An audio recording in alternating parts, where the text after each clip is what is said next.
It was August 12th, 1985, a date now etched into the heart of Japan. The air at Tokyo's Haneda Airport was thick with the buzz of the Obon holiday. Families were heading home, ready for a time of reunion and remembrance. Among them were the 509 passengers and 15 crew members of Japan Airlines Flight 120. They were bound for Osaka, a short hop, a routine trip they'd probably made countless times before. The plane, a Boeing 747SR, was a workhorse of the skies, a jumbo jet known for its reliability. There was nothing to suggest this flight would be any different from the thousands that had preceded it. It was just another evening, another departure, another step in the familiar dance of modern air travel. The mood on board was likely light, filled with anticipation. People settled into their seats, stowing their hand luggage and flipping through magazines. The flight attendants, professional and calm, went through the safety demonstration.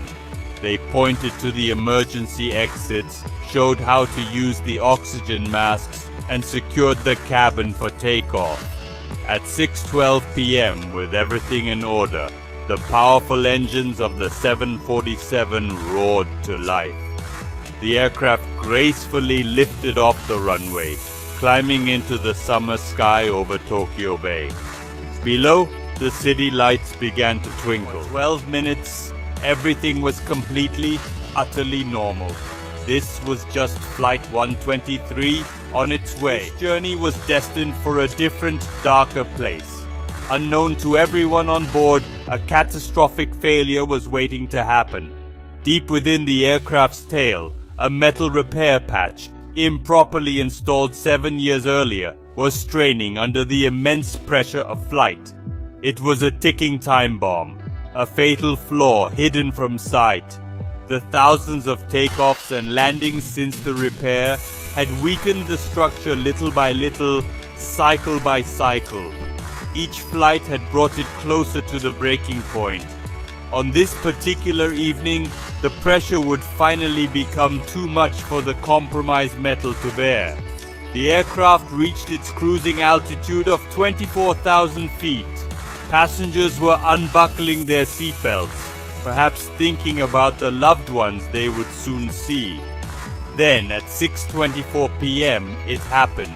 A sound like an explosion ripped through the cabin. The rear pressure bulkhead, the wall that keeps the cabin pressurized, had shattered. The force of the escaping air was immense, tearing off a huge section of the plane's vertical tail fin. The pilots felt a violent jolt. Alarms screamed in the cockpit. The world of Flight 123 had just been turned upside down, and a desperate struggle for survival had begun.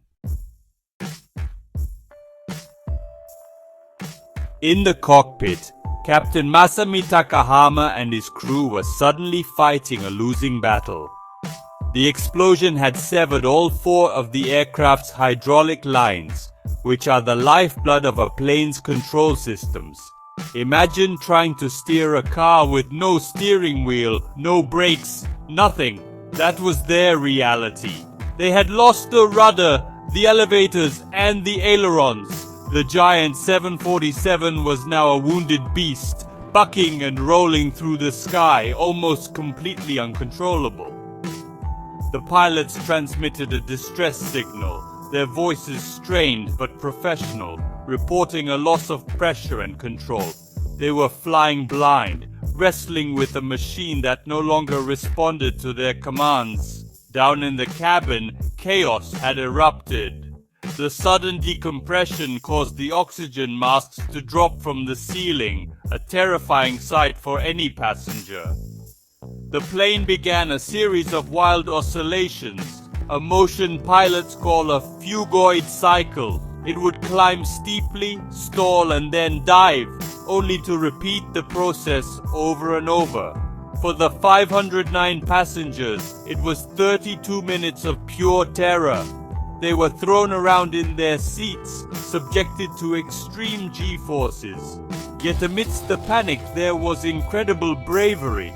Flight attendants moved through the cabin, helping passengers with their masks and trying to offer what little comfort they could.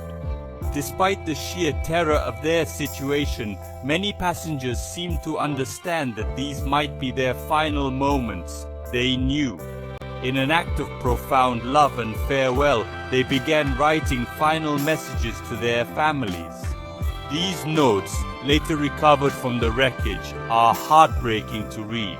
They wrote on scraps of paper, on air sickness bags, on the back of business cards. Be good to each other. I love you all. I don't think I'm going to make it. These were not messages of panic, but of deep affection. A final, desperate attempt to connect with the people they were leaving behind. They faced death with a dignity that is almost impossible to comprehend. The pilots, meanwhile, had not given up.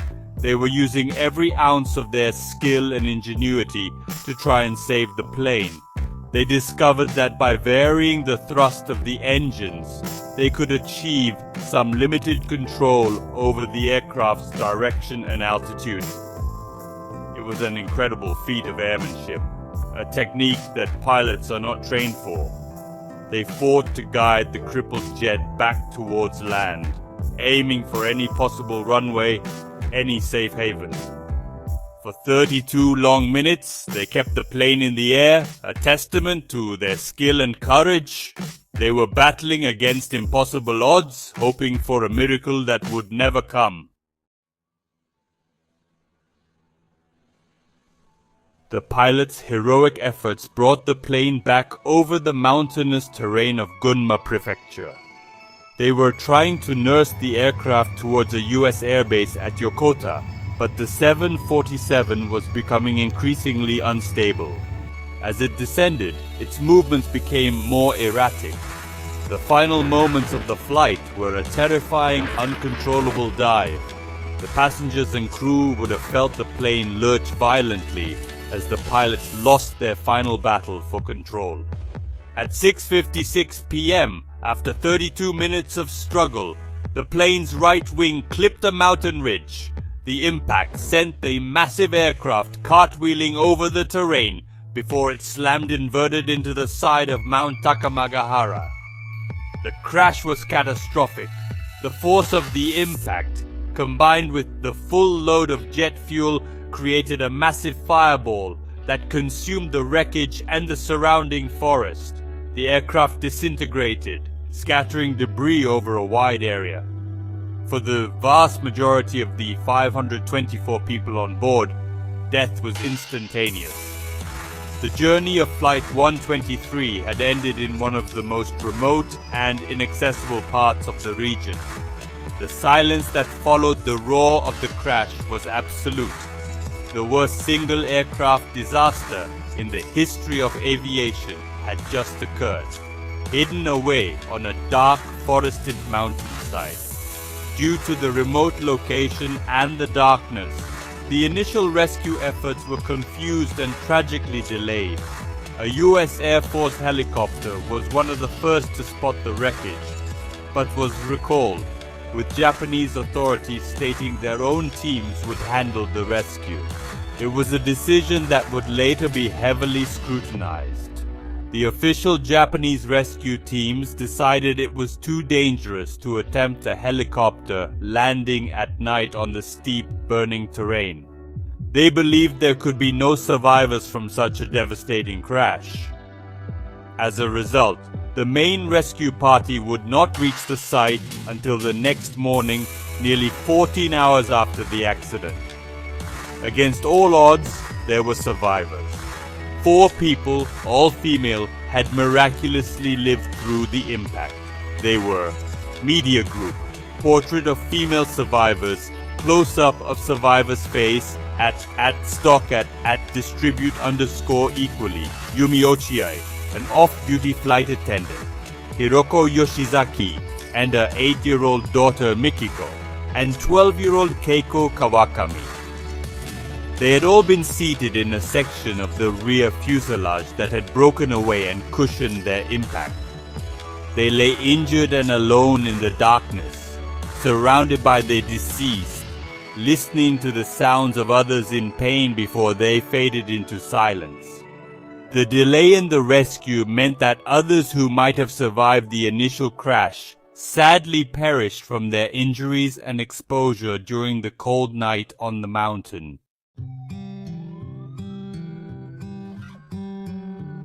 The investigation into the cause of the disaster was swift and meticulous.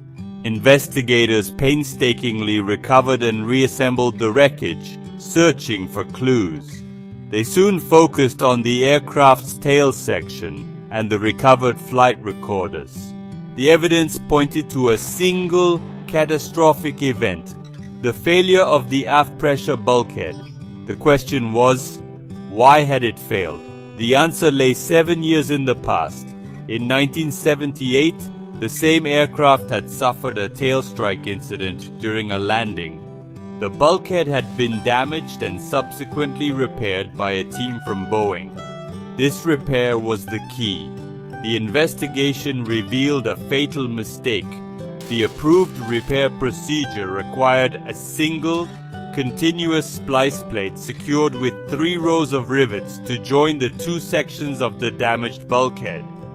Instead, the repair team had used 2 separate plates, one with a single row of rivets and the other with 2. This fundamentally flawed repair drastically reduced the bulkhead's fatigue resistance by about 70%. It was a hidden weakness, a structural time bomb.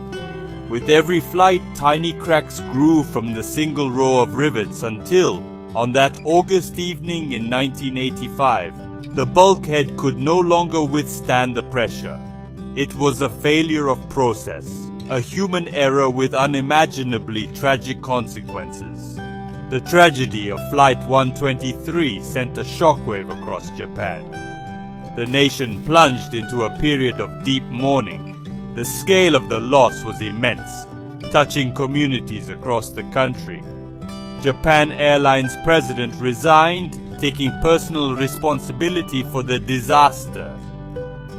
The public's trust in the airline and in aviation safety in general was shattered. The crash became a cultural touchstone, a national trauma that is remembered to this day.